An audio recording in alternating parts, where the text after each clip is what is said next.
ഈ വീഡിയോയിൽ നമ്മൾ പൈത്തൺ ഫങ്ഷൻസിൻ്റെ മോർ എക്സാമ്പിൾസ് ആണ് ചെയ്യാൻ പോകുന്നത്. ഇതിനു മുമ്പായിട്ട് നമ്മളൊരു വീഡിയോ ചെയ്തായിരുന്നു പൈത്തൺ ഫങ്ഷൻസിനെ കുറിച്ച് ഡീറ്റെയിൽ ആയിട്ട്. അതിൻ്റെ ലിങ്ക് ഞാൻ താഴെ കൊടുക്കാം.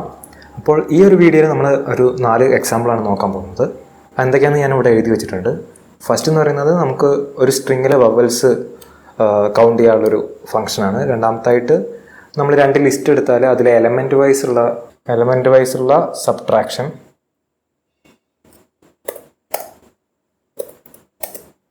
പിന്നെ ഒരു നമ്പർ കിട്ടിക്കഴിഞ്ഞാൽ അതിൻ്റെ ഫാക്ടോറിയൽ കാണാൻ നമ്മളൊരു ഫംഗ്ഷൻ ക്രിയേറ്റ് ചെയ്യും. അതുപോലെ തന്നെ ഒരു നമ്പർ കിട്ടിക്കഴിഞ്ഞാൽ അത് പ്രൈം ആണോ അല്ലേ എന്നുള്ളത് നോക്കാൻ വേണ്ടിയിട്ടുള്ള ഫങ്ഷൻസൊക്കെയാണ് നമ്മൾ ഇന്ന് നോക്കാൻ പോകുന്നത്.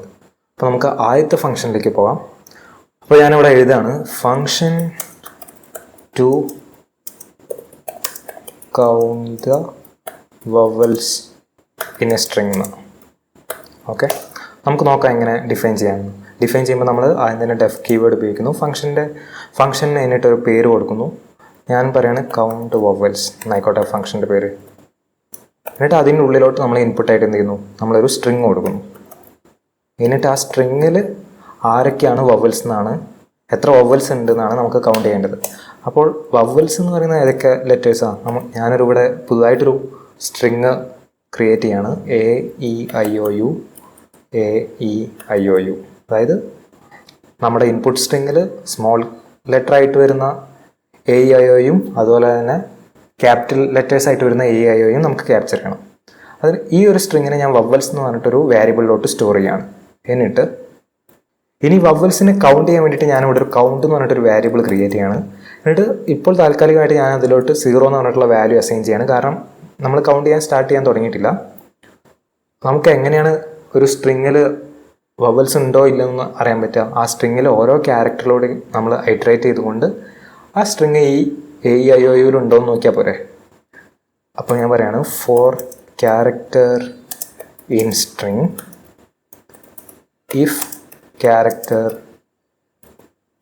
In vowels. നമ്മുടെ വവൽസ് എന്ന് പറഞ്ഞ സ്ട്രിങ്ങിലെ ഏതെങ്കിലും ലെറ്ററായിട്ട് ഏതെങ്കിലും ഒരു ക്യാരക്ടറായിട്ട് നമ്മുടെ ഇൻപുട്ട് സ്ട്രിങ്ങിലെ ക്യാരക്ടർ വരികയാണെങ്കിൽ നമ്മൾ എന്ത് പറയും? അതൊരു വവലാന്നുള്ള രീതിയിൽ നമ്മൾ കൗണ്ട് എന്ന് പറഞ്ഞ വേരിയബിളിലോട്ട് 1 ആഡ് ചെയ്യും. അപ്പോൾ നമ്മുടെ ഇൻപുട്ട് സ്ട്രിങ്, ഞാനിപ്പോൾ ഒരു എക്സാമ്പിൾ പറയുകയാണെങ്കിൽ എൻ്റെ പേരാണ് സ്ട്രിങ് എന്ന് വിചാരിക്കാം. സ്ട്രിങ് ഞാനിപ്പം പറയാണ് KSHY പട്ടേൽ. അപ്പോൾ ആദ്യം തന്നെ A എന്ന് പറഞ്ഞ ക്യാരക്ടർ എടുക്കും. ആ ക്യാരക്ടർ ഈ AEIOയിൽ ഉണ്ടോ എന്ന് നോക്കും. അപ്പോൾ ഇവിടെ ഉണ്ട്. അങ്ങനെയാണെങ്കിൽ ഈ കൗണ്ടിലോട്ട് 1 ആഡ് ചെയ്യും. പിന്നെ K എടുക്കുന്നു. K ഇതിലുണ്ടോ എന്ന് നോക്കുന്നു. ഇല്ല. അപ്പോൾ നമ്മൾ ഒന്നും ചെയ്യുന്നില്ല. വീണ്ടും അടുത്ത ലെറ്ററിലോട്ട് പോകുന്നു. അങ്ങനെ മാറി മാറി ചെയ്യുക. എന്നിട്ട് ലാസ്റ്റ് നമുക്ക് എന്താണ് റിട്ടേൺ ചെയ്യേണ്ടത്? റിട്ടേൺ കൗണ്ട് എത്രയാണെന്നുള്ളത് റിട്ടേൺ ചെയ്താൽ മതിയല്ലോ. അപ്പോൾ ഞാനിവിടെ ഫംഗ്ഷൻ ഡിഫൈൻ ചെയ്തിട്ടുണ്ട്. ഇനി നമുക്ക് ഇതൊന്ന് യൂസ് ചെയ്ത് നോക്കാം. ഞാൻ ആദ്യം തന്നെ യൂസ് ചെയ്യാൻ വേണ്ടിയിട്ട് ഫംഗ്ഷനെ കോൾ ചെയ്യാണ് കൗണ്ട് വവൽസ് എന്ന് പറഞ്ഞിട്ട്. എന്നിട്ട് അതിൻ്റെ ഉള്ളിലോട്ട് ഞാൻ നമ്മുടെ ഡിഫൈൻ ചെയ്ത സ്ട്രിങ് ഉണ്ടല്ലോ, അക്ഷയ് പട്ടേൽ എന്ന് പറഞ്ഞിട്ടുള്ള, അതിലെത്ര വവൽസ് ഉണ്ട് എന്നുള്ളതാണ് അവിടെ ഡിഫൈൻ ചെയ്തിട്ടില്ല. ഓക്കെ, ഡിഫൈൻ ചെയ്യുന്നു. എന്നിട്ട് ഇവിടെ കോൾ ചെയ്യുന്നു. 5 വവൽസ് ഉണ്ട് എന്നാണ് പറയുന്നത്. നമുക്ക് നോക്കാം. ഫസ്റ്റ് A ഒരു വവലാണ്. ഇവിടെയും ഉണ്ട് ഒരു A. 2 3 4 I ഒരു വവലാണ്. അങ്ങനെ 5 ക്യാരക്ടേഴ്സ് വവൽസ് ആയിട്ട് വരുന്നുണ്ട്. അപ്പോൾ നമ്മുടെ ഫംഗ്ഷൻ കറക്റ്റായിട്ട് വർക്ക് ആവുന്നുണ്ട്. എന്നാൽ നമുക്ക് രണ്ടാമത്തെ എക്സാമ്പിളിലോട്ട് പോവാം. Element wise subtraction of list. എൻ്റെ കയ്യിൽ 2 ലിസ്റ്റ് ഉണ്ട്. ഞാനിവിടെ അത് കോപ്പി പേസ്റ്റ് ചെയ്തിട്ടുണ്ട്. ഫസ്റ്റത്തെ ലിസ്റ്റ് എന്ന് പറഞ്ഞാൽ ഒരു 6 ആൾക്കാർ ജിമ്മ് പോകുന്നതിന് മുമ്പുള്ള അവരുടെ വെയിറ്റും, രണ്ടാമത്തെ ലിസ്റ്റ് എന്ന് പറഞ്ഞാൽ ജിമ്മിൽ ഒരു 3-4 മാസം പോയതിനു ശേഷം അവരുടെ വെയിറ്റുമാണ്. ചിലരുടെ വെയിറ്റ് നന്നായിട്ട് കുറഞ്ഞിട്ടുണ്ട്, ചിലരുടെ വെയിറ്റ് കാര്യമായിട്ടുള്ള മാറ്റമൊന്നും ഇല്ലാതെ തന്നെ നിൽക്കുന്നുണ്ട്. ഓക്കെ, അപ്പോൾ നമുക്ക് വെയിറ്റിൽ എത്രമാത്രം ഡിഫറൻസ് വന്നു എന്നുള്ളത് നമുക്ക് കാൽക്കുലേറ്റ് ചെയ്യണം. അപ്പോൾ നമുക്കിവിടെ എലമെൻറ്റ് വൈസ് ആയിട്ടുള്ള സബ്ട്രാക്ഷനാണ് വേണ്ടത്. അതായത് 80 നിന്ന് 75 കുറച്ചിട്ട് ഫസ്റ്റത്തെ ആൾക്ക് എത്രത്തോളം വെയിറ്റ് കുറഞ്ഞെന്ന് പറയണം. രണ്ടാമത്തെ ആളുടെ ഫസ്റ്റത്തെ വെയിറ്റ് എത്രയാണെന്ന് നോക്കിയിട്ട് അതിന് രണ്ടാമത്തെ വെയിറ്റ് കുറച്ചിട്ട് അയാൾക്ക് എത്ര വെയിറ്റ് കുറഞ്ഞെന്നുള്ളത് കാൽക്കുലേറ്റ് ചെയ്യണം.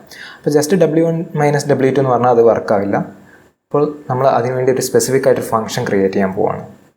അപ്പോൾ ഞാനിവിടെ ഫംഗ്ഷൻ ഡിഫൈൻ ചെയ്യണം. ഞാനിവിടെ പേര് കൊടുക്കുന്ന എലമെൻറ്റ് വൈസ് ഡിഫ് എന്നാണ്. എന്നിട്ട് ഞാൻ അതിൻ്റെ ഉള്ളിലോട്ട് 2 ലിസ്റ്റ് ഇൻപുട്ടായിട്ട് കൊടുക്കുന്നുണ്ട്. ലിസ്റ്റ് 1 ലിസ്റ്റ് 2 എന്ന് പറഞ്ഞിട്ട് 2 ലിസ്റ്റുകൾ കൊടുക്കുന്നു. എന്നിട്ട് ഫസ്റ്റത്തെ ലിസ്റ്റിൽ നിന്ന് രണ്ടാമത്തെ ലിസ്റ്റിൻ്റെ വാല്യൂസ് എലമെൻറ്റ് വൈസ് സബ്ട്രാക്ട് ചെയ്തിട്ട് എനിക്ക് ഡിഫറൻസിൻ്റെ ഒരു പുതുതായിട്ടൊരു ലിസ്റ്റ് ക്രിയേറ്റ് ചെയ്യണം. അപ്പോൾ അതിന് വേണ്ടിയിട്ട് ഞാനിവിടെ ഒരു പുതുതായിട്ടൊരു ലിസ്റ്റ് ഡിഫൈൻ ചെയ്യാണ്. തൽക്കാലം ഞാനിപ്പോൾ അതൊരു എംപ്റ്റി ലിസ്റ്റായിട്ട് കൊടുക്കുകയാണ്. എന്നിട്ട് എനിക്ക് എന്താണ് ചെയ്യേണ്ടത്, ഫസ്റ്റത്തെ ലിസ്റ്റിലെ ഓരോ എലമെൻറ്റിലൂടെയും ഐട്രേറ്റ് ചെയ്തുകൊണ്ട് പോകണം. ഇപ്പോൾ ഇവിടെ നോക്കുകയാണെങ്കിൽ ആദ്യം 0th ഇൻഡെക്സിൽ ആരാന്നുള്ളത് നോക്കാം, 80 ആണ്. കറസ്പോണ്ടിങ് ആയിട്ട് രണ്ടാമത്തെ ലിസ്റ്റിൽ 0th ഇൻഡെക്സിൽ ആരാന്ന് നോക്കാം. എന്നിട്ട് അവരുടെ ഡിഫറൻസ് എടുക്കുക. പിന്നെ ഫസ്റ്റത്തെ ലിസ്റ്റിലെ 1ാമത്തെ ഇൻഡെക്സിൽ ആരാന്ന് നോക്കുക. കറസ്പോണ്ടിങ് ആയിട്ട് സെക്കൻഡ് ലിസ്റ്റിൽ 1ാമത് ആരാന്ന് നോക്കുക, അവരുടെ ഡിഫറൻസ് എടുക്കുക. അപ്പോൾ ഈ ഒരു ലിസ്റ്റിൻ്റെ ലെങ്ത്ത് എത്രയാണോ ആ ലെങ്ത്തിലൂടെ നമുക്ക് ഐട്രേറ്റ് ചെയ്തുകൊണ്ട് പോകണം, എലമെൻറ്റ്സിലൂടെ ഐട്രേറ്റ് ചെയ്തുകൊണ്ട് പോകണം. അങ്ങനെ നമുക്ക് എത്ര എലമെൻറ്റ് ഉണ്ടെന്ന് നോക്കിയിട്ട് ഐട്രേറ്റ് ചെയ്യണമെങ്കിൽ എന്ത് ചെയ്താൽ മതി, for I in range length of list 1. 2 list ഒരേ ലെങ്ത് ആണുള്ളത് എന്നുള്ളതുകൊണ്ട് നമുക്ക് ഏതെങ്കിലും ഒരു ലിസ്റ്റ്, ഇവിടെ ലിസ്റ്റ് 1 ലിസ്റ്റ് 2 കൊടുക്കുക, അതിൻ്റെ ലെങ്ത്ത് കൊടുക്കുക. ഇവിടെ ഒരു എക്സാമ്പിൾ നോക്കുകയാണെങ്കിൽ ഇവിടെ നമുക്ക് 6 എലമെൻറ്റ്സ് ആണുള്ളത്. അപ്പം ലെങ്ത്ത് 6 എന്ന് വരും. റേഞ്ച് 6 എന്ന് പറയുമ്പോൾ എത്രയാണ്, 0 മുതൽ 5 വരെയുള്ള ഇൻഡെക്സുകൾ ഉണ്ടാവും. 0 മുതൽ 5 വരെയുള്ള ഇൻഡെക്സുകൾ നമുക്ക് കിട്ടും. എന്നിട്ട് അതിലൂടെ ഐട്രേറ്റ് ചെയ്തുകൊണ്ട് നമുക്ക് ഓരോന്നിൻ്റെയും ഡിഫറൻസ് എടുത്താൽ മതിയല്ലോ. എന്നിട്ട് ആ ഡിഫറൻസ് നമ്മൾ ലിസ്റ്റ് 3 അപ്പൻഡ് ചെയ്യുന്നു. ലിസ്റ്റ് 3 അപ്പൻഡ് എന്താണ്, ലിസ്റ്റ് 1 ഇൻഡെക്സിൽ I ഇൻഡെക്സിൽ ആരാണോ ഉള്ളത് അയാളുടെ വാല്യൂ നിന്ന് രണ്ടാമത്തെ ലിസ്റ്റിലെ അതേ ഇൻഡെക്സിലുള്ള ആളാരാണോ അയാളെ നമ്മൾ സബ്ട്രാക്ട് ചെയ്യുന്നു. ഓരോ ഈ I ഫസ്റ്റ് ലിസ്റ്റിൻ്റെ ലെങ്ത്തിലൂടെ ഐട്രേറ്റ് ചെയ്ത് പോയിട്ട് കറസ്പോണ്ടിങ് ആയിട്ടുള്ള ലിസ്റ്റ് 1ൻ്റെ വാല്യൂന്ന് ലിസ്റ്റ് 2 ith ഇൻഡെക്സിലുള്ള വാല്യൂ മൈനസ് ചെയ്തിട്ട് ലിസ്റ്റ് 3 അപ്പൻഡ് ചെയ്യും. എന്നിട്ട് ലാസ്റ്റ് നമുക്ക് എന്താണ് റിട്ടേൺ ചെയ്യേണ്ടത്, ലിസ്റ്റ് 3 ആണല്ലേ. അപ്പോൾ റിട്ടേൺ ലിസ്റ്റ് 3 ഫംഗ്ഷൻ നമ്മൾ ഡിഫൈൻ ചെയ്തിട്ടുണ്ട്. ഓക്കെ, നമുക്ക് ഫംഗ്ഷൻ ഒന്ന് കോൾ ചെയ്ത് നോക്കാം. Element wise diff. എന്നിട്ട് നമ്മുടെ W1 W2 അതിൻ്റെ പാരാമീറ്റേഴ്സ് ആയിട്ട് കൊടുക്കുന്നുണ്ട്, ആർഗ്യുമെൻറ്റ്സ് ആയിട്ട് കൊടുക്കുന്നുണ്ട്. പാരാമീറ്റർ എന്ന് പറഞ്ഞാൽ എന്താണ്, ഫംഗ്ഷൻ ഡിഫൈൻ ചെയ്യുന്ന ടൈമിൽ നമ്മൾ യൂസ് ചെയ്യുന്ന ടേംസാണ് പാരാമീറ്റേഴ്സ്. ആർഗ്യുമെൻറ്റ്സ് എന്ന് പറഞ്ഞാൽ നമ്മൾ കൊടുക്കുന്ന ആക്ച്വൽ വാല്യൂസ് ആണ്. ഓക്കെ, അപ്പോൾ ഇവിടെ ഡിഫറൻസ് നമുക്ക് കൃത്യമായിട്ട് കിട്ടിയിട്ടുണ്ട്. 80/75/5 ആണ്, 85/60/25 ആണ്. അപ്പോൾ നമ്മുടെ ഫംഗ്ഷൻ നമ്മൾ ഇൻറ്റൻറ്റ് ചെയ്ത പോലെ തന്നെ വർക്ക് ചെയ്യുന്നതായിട്ട് കാണാം. അടുത്ത ഫംഗ്ഷൻ എന്ന് പറഞ്ഞാൽ നമുക്ക് ഫാക്ടോറിയൽ കാണാൻ വേണ്ടിയിട്ടുള്ള ഫംഗ്ഷനാണ്. ഫാക്ടോറിയൽ എന്ന് പറഞ്ഞാൽ എന്താ, 0 ഫാക്ടോറിയൽ എന്ന് പറയുന്നത് എന്താണ്, 1 ആണ്. പിന്നെ നമുക്ക് എന്തുണ്ട്, 1 ഫാക്ടോറിയൽ എന്ന് പറഞ്ഞാൽ അതും 1 ആണ്. 2 ഫാക്ടോറിയൽ എന്ന് പറഞ്ഞാൽ 1 × 2 ആണ്. 3 ഫാക്ടോറിയൽ എന്ന് പറഞ്ഞാൽ 1 × 2 × 3. ഇപ്പോൾ ഫാക്ടോറിയൽ കാണാൻ എന്ത് ചെയ്താൽ മതി, ഇപ്പോൾ 5 ഫാക്ടോറിയൽ എന്ന് പറഞ്ഞാൽ 1 × 2 × 3 × 4 × 5, 1 മുതൽ ആ എലമെൻറ്റ് വരെ മൾട്ടിപ്ലൈ ചെയ്താൽ കിട്ടുന്നതാണ് ഫാക്ടോറിയൽ എന്ന് പറയുന്നത്. ഓക്കെ, നമുക്കതിന് വേണ്ടിയിട്ട് ഒരു ഫംഗ്ഷൻ ക്രിയേറ്റ് ചെയ്യാം. ഞാൻ പറയുന്നത് ഡെഫ് ഫാക്ടോറിയൽ, എന്നിട്ട് ഒരു നമ്പർ n എന്നുള്ള രീതിയിൽ കൊടുക്കുന്നു. 0 ആണെങ്കിൽ അല്ലെങ്കിൽ 1 ആണെങ്കിൽ എനിക്ക് റിട്ടേൺ ചെയ്യേണ്ട വാല്യൂ 1 തന്നെയാണ്. ഇപ്പോൾ ഞാൻ പറയുകയാണ് ഇഫ് n = 0 ഓർ n = 1, അങ്ങനെയാണെങ്കിൽ റിട്ടേൺ 1. ഇനി അതല്ലെങ്കിൽ എന്താ ചെയ്യേണ്ടത്, അതല്ലെങ്കിൽ ഇപ്പോൾ n ആണെങ്കിൽ n × n - 1 × n - 2 അങ്ങനെ 1 വരെ നമ്മൾ മൾട്ടിപ്ലൈ ചെയ്തുകൊണ്ട് പോകണം അല്ലേ. അപ്പോൾ അതിന് പകരം എന്ത് ചെയ്താൽ മതി, ഞാൻ പറയുന്നത് റിട്ടേൺ n × ഫാക്ടോറിയൽ n - 1 എന്ന്. എന്താ മനസ്സിലായോ? ഇപ്പോൾ നമ്മൾ ഇതിൻ്റെ ഉള്ളിലോട്ട് 1 കൊടുക്കുന്നതെങ്കിൽ ഡയറക്റ്റായിട്ട് 1 എന്നുള്ള ഔട്ട്പുട്ട് വരും. 2 കൊടുത്ത് നോക്കുക. ഇവിടെ 2 കൊടുത്തിക്കുകയാണെങ്കിൽ ഫസ്റ്റത്തെ കണ്ടീഷൻ സാറ്റിസ്ഫൈ ചെയ്യുന്നുണ്ടോ, എന്നിൻ്റെ വാല്യൂ 0 അല്ല 1 അല്ല, അതുകൊണ്ട് ഇത് എക്സിക്യൂട്ട് ആവില്ല, ഡയറക്റ്റായിട്ട് ഇങ്ങോട്ട് വന്നു. അപ്പോൾ ഇവിടെ എൻ്റെ വാല്യൂ 2 ആണ്. അപ്പോൾ 2 × ഫാക്ടോറിയൽ n - 1. ഫാക്ടോറിയൽ n - 1 എന്ന് പറയുമ്പോൾ 2 - 1 എന്ന് പറയുന്നത് 1 ആണ്. അപ്പോൾ നമ്മൾ വീണ്ടും ഈ ഫംഗ്ഷൻ കോൾ ചെയ്യാണ്. ഈ ഫംഗ്ഷൻ്റെ ഉള്ളിൽ 1 വന്നിക്കുകയാണെങ്കിൽ നമുക്ക് ഔട്ട്പുട്ട് 1 ആയിട്ട് വരും. അപ്പോൾ 2 × 1 എന്ന് പറയുന്നത് 2 ആണ്. 2 ഫാക്ടോറിയൽ എന്ന് പറയുന്നത് 2 ആണ്. ഇനി നമ്മൾ ഇതിൻ്റെ ഉള്ളിലോട്ട് 3 കൊടുത്തെന്ന് വിചാരിക്കുക. 3 ആണ് ഇവിടെ വരുന്നതെങ്കിൽ അത് ഈ കണ്ടീഷൻ സാറ്റിസ്ഫൈ ചെയ്യുന്നുണ്ടോ? ഇല്ല. അപ്പോൾ നമ്മൾ 3 ഇൻറ്റു ഫാക്ടോറിയൽ 2. ഫാക്ടോറിയൽ 2 എന്ന് പറഞ്ഞാൽ എന്താണ്? ഈ കണ്ടീഷൻ വീണ്ടും സാറ്റിസ്ഫൈ ചെയ്യുന്നില്ല, മറിച്ച് 2 ഇൻറ്റു 1 എന്നാവും. അപ്പോൾ നമുക്ക് ടോട്ടൽ എന്തായി? 3 ഇൻറ്റു 2 ഇൻറ്റു ഫാക്ടോറിയൽ 1. ഫാക്ടോറിയൽ 1 പറയുന്നത് 1 ആണ്. അപ്പോൾ 3 ഇൻറ്റു 2 ഇൻറ്റു 1 എന്ന് തോന്നും. ഒരൊറ്റ എക്സാമ്പിൾ കൂടി നോക്കാം. എന്നിൻ്റെ വാല്യൂ 4 ആണെങ്കിൽ ഈ കണ്ടീഷൻ സാറ്റിസ്ഫൈ ചെയ്യുന്നില്ല. ഇവിടെ 4 ഇൻറ്റു ഫാക്ടോറിയൽ 3 ആയി. ഫാക്ടോറിയൽ 3 എന്ന് പറയുമ്പോൾ ഇത് സാറ്റിസ്ഫൈ ചെയ്യുന്നില്ല. ഫാക്ടോറിയൽ 3 എന്ന് പറയുന്നത് 3 ഇൻറ്റു ഫാക്ടോറിയൽ 2 ആണ്. അപ്പോൾ 4 ഇൻറ്റു 3 ഇൻറ്റു ഫാക്ടോറിയൽ 2. ഫാക്ടോറിയൽ 2 എന്ന് പറയുന്നത് ഇത് സാറ്റിസ്ഫൈ ചെയ്യുന്നില്ല. 2 ഇൻറ്റു ഫാക്ടോറിയൽ 1 ആണ്. അപ്പോൾ 4 into 3 into 2 into factorial 1 which is 1. So 4 into 3 into 2 into 1. മനസ്സിലായി എന്ന് വിചാരിക്കുന്നു. ഇല്ലെങ്കിൽ വീഡിയോ ഒന്നുകൂടി നിർത്തിയിട്ട് ഒന്നും കൂടി കേട്ട് നോക്കാം. ഇപ്പോൾ ഞാൻ ഈ ഫംഗ്ഷൻ വർക്ക് ആവുന്നുണ്ടോ നോക്കാം. ഫാക്ടോറിയൽ ഞാൻ 0 വിളിക്കുകയാണ്. 0 വിളിക്കുമ്പോൾ 1 എന്ന് വരുന്നുണ്ട്. 1 കൊടുക്കുമ്പോൾ 1 എന്ന് വരുന്നുണ്ട്. 2 കൊടുക്കുമ്പോൾ 2 എന്ന് വരുന്നുണ്ട്. 3 കൊടുത്താൽ എന്താ വരേണ്ടത്? 3 ഇൻറ്റു 2 അല്ലേ? 6 വരണം അല്ലേ? ഉണ്ടോ? 6 വരുന്നുണ്ട്. 4 ആണെങ്കിൽ 4 ഇൻറ്റു 3 ഇൻറ്റു 2 ഇൻറ്റു 1. 3 4 12, 12 2 24. കണ്ടോ? കറക്റ്റ് ഔട്ട്പുട്ട് കിട്ടുന്നുണ്ട്. എന്നാൽ ഇനി ലാസ്റ്റ് ഒരു എക്സാമ്പിൾ കൂടി നോക്കാം. നമുക്കൊരു ഫംഗ്ഷൻ വേണം. എന്തിനാണ്? ഒരു നമ്പർ കിട്ടിക്കഴിഞ്ഞാൽ അത് പ്രൈം നമ്പർ ആണോ അല്ലയെന്ന് നോക്കാൻ വേണ്ടിയിട്ട് നമുക്കൊരു ഫംഗ്ഷൻ വേണമെന്നായിരിക്കാം. എന്താണ് പ്രൈം നമ്പർ എന്ന് പറയുന്നത്? പ്രൈം നമ്പർ എന്ന് പറഞ്ഞാൽ ആ നമ്പറിന് ഒന്നും ആ നമ്പർ മാത്രമേ ഫാക്ടേഴ്സ് ആയിട്ട് ഉണ്ടാവുള്ളൂ. 2 മുതലുള്ള എലമെൻസിനാണ് നമ്മൾ പറയുന്നത്. 2 ആണ് ഫസ്റ്റത്തെ പ്രൈം നമ്പർ എന്ന് പറയുന്നത്. കാരണം 2ന് നമുക്ക് എങ്ങനെ കാൽക്കുലേറ്റ് ചെയ്യാൻ പറ്റുക? 1 ഇൻറ്റു 2. ആ 2 ഫാക്ടേഴ്സ് മാത്രമേ ഉള്ളൂ. 3 അടുത്ത പ്രൈം നമ്പറാണ്. ഞാനിവിടെ എഴുതി വെച്ചിട്ടുണ്ട്. ഞാനത് ഇങ്ങോട്ട് കോപ്പി പേസ്റ്റ് ചെയ്യാം. ഓരോ ഫാക്ടേഴ്സിൻ്റെ ഓരോ എലമെൻറ്റിൻ്റെ ഫാക്ടേഴ്സ് ഞാൻ ഇവിടെ എഴുതി വെച്ചിട്ടുണ്ട്. ഓക്കെ, കാണാൻ പറ്റുന്നുണ്ടെന്ന് വിചാരിക്കുന്നു. 2ന് നമുക്ക് 1 ഇൻറ്റു 2 മാത്രമേ ഉള്ളൂ. 3നാണെങ്കിൽ 1 ഇൻറ്റു 3 ഉണ്ട്. 4നാണെങ്കിൽ 1 ഇൻറ്റു 4 ഉണ്ട്. 2 ഇൻറ്റു 2 ഉണ്ട്. അപ്പോൾ ഇതൊരു പ്രൈം നമ്പർ അല്ല. പ്രൈം നമ്പേഴ്സിൻ്റെ പ്രത്യേകത എന്ന് പറഞ്ഞാൽ ആ നമ്പറും 1 മാത്രമായിരിക്കണം ഫാക്ടേഴ്സ് ആയിട്ട് വരുന്നത്. അപ്പോൾ 2 3 ഒക്കെ പ്രൈം നമ്പറാണ്. 5 പ്രൈം നമ്പറാണ്. 7 പ്രൈം നമ്പറാണ്. ഇതാ ഇവിടെ 11, 13. അങ്ങനെ ഏതൊക്കെ നമ്പറിനാണോ ആ നമ്പറും 1 മാത്രമായിട്ട് ഫാക്ടറായിട്ട് വരുന്നത് അതിനാണ് നമ്മൾ പ്രൈം നമ്പർ എന്ന് പറയാം. ഓക്കെ, അങ്ങനെയാണെങ്കിൽ ഞാനിവിടെ ഫംഗ്ഷൻ ക്രിയേറ്റ് ചെയ്യാണ്. ഫംഗ്ഷൻ ഞാൻ പേര് കൊടുക്കുകയാണ്. ഫംഗ്ഷന് ഞാൻ പേര് കൊടുക്കുകയാണ് ഡെഫ് ഈസ് പ്രൈം. പ്രൈം ആണോ എന്ന് ചെക്ക് ചെയ്യാനുള്ളതുകൊണ്ടാണ് ഞാൻ അങ്ങനെ പറയുന്നത്. എന്നിട്ട് അതിൻ്റെ ഉള്ളിൽ ഞാനൊരു നമ്പർ കൊടുക്കുന്നു. എന്നിട്ട് ഞാൻ പറയാണ് 2നേക്കാൾ ചെറിയ നമ്പർ ആണെങ്കിൽ എന്താ ചെയ്യേണ്ടത്? ഡയറക്റ്റായിട്ട് നീ അത് പ്രൈം നമ്പർ അല്ലാന്ന് റിട്ടേൺ ചെയ്തോ. Return false. 2 മുതലാണല്ലോ നമ്മൾ തുടങ്ങുന്നത്. ഇവിടെ നമ്മൾ ഓരോ നമ്പറിൻ്റെ ഫാക്ടേഴ്സ് ഇങ്ങനെ എഴുതി വെക്കുമ്പോൾ, ഇങ്ങനെ ഓരോ പെയറായിട്ട് എഴുതി വെക്കുമ്പോൾ നമ്മൾ കാണുന്ന ഒരു പ്രത്യേകത എന്ന് പറഞ്ഞാൽ ഏതൊരു പെയർ നിങ്ങൾ എടുത്താലും അതിൽ ഒരു നമ്പർ എന്ന് പറയുന്നത് നമ്മുടെ ആക്ച്വൽ നമ്പറിൻ്റെ സ്ക്വയർ റൂട്ടിനേക്കാൾ ചെറുതോ അതിന് ഈക്വൽ ആയിരിക്കും. നമുക്ക് നോക്കാം. ഇവിടെ 25 എന്ന് പറഞ്ഞിട്ടുള്ളൊരു നമ്പറിന് ഈ 2 പെയർ ഫാക്ടേഴ്സ് ഉണ്ട്. ഇതിൽ ഒരു നമ്പർ എപ്പോഴും അതിൻ്റെ സ്ക്വയർ റൂട്ടിനേക്കാൾ ഈക്വലോ ചെറുതോ ആയിരിക്കും എന്നാണ് പറയുന്നത്. ആദ്യത്തെ പെയർ നോക്കാം. ആദ്യത്തെ പെയറിൽ 1 ഇൻറ്റു 25 ആണ്. 1 25ൻ്റെ സ്ക്വയർ റൂട്ട് എന്ന് പറഞ്ഞാൽ 5 ആണ്. 5നേക്കാൾ ചെറുതാണ്. ഓക്കെ, ഇവിടെ 5 ഇൻറ്റു 5 ആണ്. സ്ക്വയർ റൂട്ടിന് ഈക്വലാണ്. ഓക്കെ, ഏത് പെയർ എടുത്താലും ഒരു എലമെൻറ്റെങ്കിലും സ്ക്വയർ റൂട്ടിന് ഈക്വലോ അതിന് താഴെ ആയിരിക്കും എന്നാണ് പറയുന്നത്. ഇനി നമുക്ക് 16 നോക്കാം. 16ൻ്റെ സ്ക്വയർ റൂട്ട് എന്ന് പറയുന്നത് 4 ആണ്. അപ്പോൾ ഈ പെയറിലാണെങ്കിൽ 1 4നേക്കാൾ ചെറുതാണ്. രണ്ടാമത്തെ പെയർ നോക്കുകയാണെങ്കിൽ അതിൽ 2 4നേക്കാൾ ചെറുതാണ്.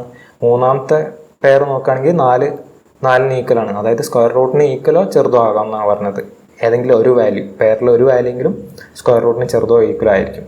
അപ്പോൾ ഫാക്ടേഴ്സ് എഴുതുമ്പോൾ നമ്മൾ ഇങ്ങനൊരു പ്രോപ്പർട്ടി കാണണ്ടേ. അപ്പോൾ ഞാനത് ഇവിടെ എഴുതി വെക്കാം.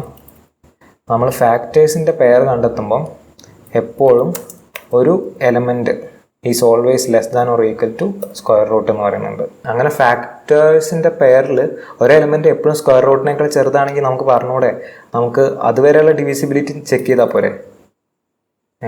മൊത്തമായിട്ട് പിന്നെയും പോകണ്ടല്ലോ. അതായത് ഞാൻ ഉദ്ദേശിച്ചത് എന്താണെന്ന് വെച്ചാൽ ഇവിടെ 16 നമ്മൾ എടുക്കുന്നു. 16 പ്രൈം നമ്പർ ആണോ? അല്ല. കാരണം 16ന് 1ഉം 16 അല്ലാതെ വേറെയും ഫാക്ടേഴ്സ് ഉണ്ട്. അങ്ങനെയാണെങ്കിൽ 16 ഒരു പ്രൈം നമ്പർ അല്ല. അപ്പോൾ 16 പ്രൈം നമ്പർ ആണോ അല്ലെന്ന് ചെക്ക് ചെയ്യാൻ വേണ്ടിയിട്ട് അപ്പോൾ 16ൻ്റെ സ്ക്വയർ റൂട്ട് ആയിട്ടുള്ള 4 എടുക്കുക. 1 മുതൽ 4 വരെയുള്ള നമ്പേഴ്സിൽ ഏതിനൊക്കെ 16ൻ്റെ ഫാക്ടേഴ്സ് ആയിട്ട് വരാൻ പറ്റും നോക്കാം. 1 വരാൻ പറ്റുന്നുണ്ട് 1 × 16, 2 വരാൻ പറ്റുന്നുണ്ട് 2 × 8, 4 വരാൻ പറ്റുന്നുണ്ട് 4 × 4. അപ്പോൾ നമുക്ക് കുറേ പെയേഴ്സ് ഓൾറെഡി കിട്ടി. ശരിക്കും ഒരൊറ്റ പെയറാണെങ്കിൽ മാത്രമേ പ്രൈം നമ്പർ ആണെന്ന് പറയാൻ പറ്റുള്ളൂ, 1 × 16 മാത്രമാണെങ്കിൽ. അതല്ലാത്തത് കൊണ്ട് നമ്മൾ പറയുന്നു ഇത് പ്രൈം നമ്പർ അല്ല. ഇനി നമ്മൾ 17 എടുത്തുക. 17ൻ്റെ സ്ക്വയർ റൂട്ട് എന്ന് പറയുന്നത് 4 പോയിൻറ്റ് സംതിങ് ആയിരിക്കും. അപ്പോൾ വീണ്ടും നമ്മൾ 1 മുതൽ 4 വരെയുള്ള നമ്പേഴ്സ് എടുക്കുന്നു. 1 × 17 വരുന്നുണ്ട്. ബാക്കിയുള്ള നമ്പേഴ്സിന് ഫാക്ടേഴ്സിൻ്റെ പെയറായിട്ട് നമുക്ക് എഴുതാൻ പറ്റില്ല 17. അങ്ങനെ ഒരൊറ്റ പെയർ മാത്രമാണ് നമുക്ക് കിട്ടുന്നതെങ്കിൽ അത് പ്രൈം നമ്പറാണ്. അപ്പോൾ ഒരു നമ്പർ പ്രൈം നമ്പർ ആണോ അല്ലെന്ന് നോക്കാൻ വേണ്ടിയിട്ട് ആ നമ്പറിൻ്റെ സ്ക്വയർ റൂട്ട് വരെയുള്ള നമ്പേഴ്സ് എടുക്കുക. 1 മുതൽ സ്ക്വയർ റൂട്ട് വരെയുള്ള നമ്പേഴ്സ് എടുത്തിട്ട് അതിൽ ഏതൊക്കെ നമ്പേഴ്സ് വെച്ചും കൊണ്ട് നമുക്ക് ആ നമ്പറിനെ ഡിവൈഡ് ചെയ്യാൻ പറ്റുന്നുണ്ടോ ഇല്ലെന്ന് ചെക്ക് ചെയ്താൽ മതി. അതാണ് ഞാനിവിടെ എഴുതി വെച്ചത്. 1 element is always less than or equal to the square root. അപ്പോൾ നമുക്ക് ഡിവിസിബിലിറ്റി ആ എലമെൻറ്റിൻ്റെ സ്ക്വയർ റൂട്ട് വരെ ചെക്ക് ചെയ്താൽ മതി എന്നാണ് പറയുന്നത്. അപ്പോൾ 17 ഒരു പ്രൈം നമ്പർ ആണോ അല്ലെന്ന് ചെക്ക് ചെയ്യാൻ വേണ്ടിയിട്ട് എന്ത് ചെയ്താൽ മതി? 2 മുതൽ 17ൻ്റെ സ്ക്വയർ റൂട്ട് വരെ ഉള്ള ആളുകളിൽ ഏതൊക്കെ ആളുകളെ കൊണ്ട് 17 ഡിവൈഡ് ചെയ്യാൻ പറ്റുമെന്ന് നോക്കിയാൽ മതിയല്ലോ. അങ്ങനെ ഒരു നമ്പർ നമുക്ക് കിട്ടിയില്ലെങ്കിൽ അത് പ്രൈം നമ്പറാണ്. അതായത് 2 മുതൽ 4 വരെയുള്ള നമ്പേഴ്സിനെ കൊണ്ടൊന്നും 17 ഡിവൈഡ് ചെയ്യാൻ പറ്റില്ല. അതുകൊണ്ട് തന്നെ അതൊരു പ്രൈം നമ്പറാണ്. എന്നാൽ 16 ആണെങ്കിൽ 2 മുതൽ 16ൻ്റെ സ്ക്വയർ റൂട്ട് വരെയുള്ള നമ്പേഴ്സ് നോക്കുകയാണെങ്കിൽ 2 മുതൽ 4 വരെയുള്ള നമ്പേഴ്സിൽ ഏതെങ്കിലും ഒന്നിനെ കൊണ്ട് ഡിവൈഡ് ചെയ്യാൻ പറ്റുകയാണെങ്കിൽ അത് പ്രൈം നമ്പർ അല്ല. ഒന്നിനെ കൊണ്ട് ഡിവൈഡ് ചെയ്യാൻ പറ്റും, 1 × 16 ആ ഒരു പെയർ പറ്റും. 2 മുതൽ 16ൻ്റെ സ്ക്വയർ റൂട്ട് വരെയുള്ള നമ്പേഴ്സിൽ ഏതെങ്കിലും എലമെൻറ്റിനെ കൊണ്ട് ചെയ്യാൻ പറ്റുകയാണെങ്കിൽ അത് പ്രൈം നമ്പർ അല്ലാതെയാകും. പറ്റുമോ? നമുക്ക് നോക്കാം. 2 മുതൽ 4 വരെയുള്ളതിൽ 2 കൊണ്ട് പറ്റും. 2 × 8 16 അപ്പോൾ അതൊരു പ്രൈം നമ്പർ അല്ല.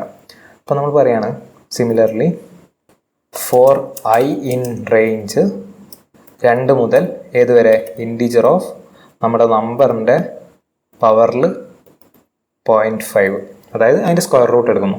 ആ സ്ക്വയർ റൂട്ട് വരെയുള്ള നമ്പേഴ്സിൽ ആരെങ്കിലും കൊണ്ട് ഡിവൈഡ് ചെയ്യാൻ പറ്റുമോ ഇല്ല എന്നുള്ളതാണ് നമ്മൾ നോക്കുന്നത്. ഇവിടെ നമ്മൾ ഇൻറ്റീജറായിട്ട് കൺവേർട്ട് ചെയ്തില്ലെങ്കിൽ നമുക്ക് എറർ കിട്ടും. റേഞ്ച് ഫംഗ്ഷനിൽ ഇൻറ്റീജേഴ്സിനെയാണ് നമുക്ക് കൊടുക്കാൻ പറ്റുക. അപ്പോൾ ഈ ഒരു എലമെൻറ്റ് നമ്മുടെ റേഞ്ചിൽ ഇൻക്ലൂഡഡ് ആയിരിക്കില്ല. നമ്മളിപ്പോൾ ലിസ്റ്റ് റേഞ്ച് 2 to 5 എന്ന് പറഞ്ഞാൽ 5 ഉണ്ടാവില്ല കേട്ടോ. അതുകൊണ്ട് നമുക്കിവിടെ ഒരു നമ്പറും കൂടി ആഡ് ചെയ്യേണ്ടി വരും. ജസ്റ്റ് ഒരു +1 കൊടുക്കുന്നു. ഇവിടെ നമ്മൾ 6 കൊടുക്കുകയാണെങ്കിൽ നമുക്ക് 5 വരും. ഓക്കെ, അതുകൊണ്ട് ഇവിടെ ഒരു നമ്പറും കൂടി കൊടുക്കുന്നു. എന്നിട്ട് ഈ നമ്പേഴ്സിൽ ഏതെങ്കിലും നമ്പർ കൊണ്ട് നമ്മുടെ നമ്പറിനെ ഡിവൈഡ് ചെയ്യാൻ പറ്റുകയാണെങ്കിൽ ഇഫ് n മോഡുലസ് I, അതായത് എന്നിനെ എൻ്റെ ആക്ച്വൽ നമ്പറിനെ ഏതെങ്കിലും ഈ ഒരു റേഞ്ചിലുള്ള ഏതെങ്കിലും നമ്പേഴ്സ് വെച്ച് ഡിവൈഡ് ചെയ്തിട്ട് എനിക്ക് 0 റിമൈൻഡർ ആയിട്ട് വരുവാണെങ്കിൽ, അതായത് ഫുള്ളി ഡിവൈഡ് ചെയ്യാൻ പറ്റുകയാണെങ്കിൽ അതൊരു പ്രൈം നമ്പർ അല്ല. അല്ലാത്ത പക്ഷം അതൊരു പ്രൈം നമ്പറാണ്. ഓക്കെ, കൺഫ്യൂസ്ഡ് ആവേണ്ട. ഒന്നും കൂടി കേട്ട് നോക്കിയാൽ കുറച്ചും കൂടിയൊക്കെ ഒന്ന് മനസ്സിലാവും. പിന്നെ ഒന്ന് ചെയ്ത് നോക്കുക. ഓക്കെ, ഞാനിവിടെ ഫംഗ്ഷൻ കോൾ ചെയ്യാണ് ഈസ് പ്രൈം. എന്നിട്ട് ഞാൻ പറയുകയാണ് 2 ഒരു പ്രൈം നമ്പറാണ്. 3 ട്രൂ. 16 കൊടുത്തു നോക്കാം. 16 പ്രൈം നമ്പർ അല്ല. അപ്പോൾ നമ്മുടെ ഫംഗ്ഷൻ കൃത്യമായിട്ടുള്ള ഔട്ട്പുട്ട് തരുന്നുണ്ട്. അപ്പോൾ നമ്മൾ ഇത്രയും കാര്യങ്ങളാണ് പഠിച്ചത്.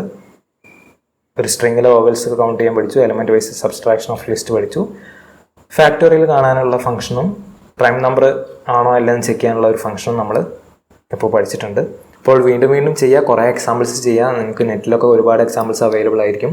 അങ്ങനെ ഫംഗ്ഷൻ വളരെ ഇമ്പോർട്ടൻ്റ് ആയിട്ടുള്ള ടോപ്പിക്കാണ്. അപ്പോൾ കൂടുതൽ എക്സാമ്പിൾ ചെയ്ത് നല്ല അറിവ് നേടുക. അപ്പോൾ ഓൾ ദി ബെസ്റ്റ്. എല്ലാവരും നന്നായി പഠിക്കുക.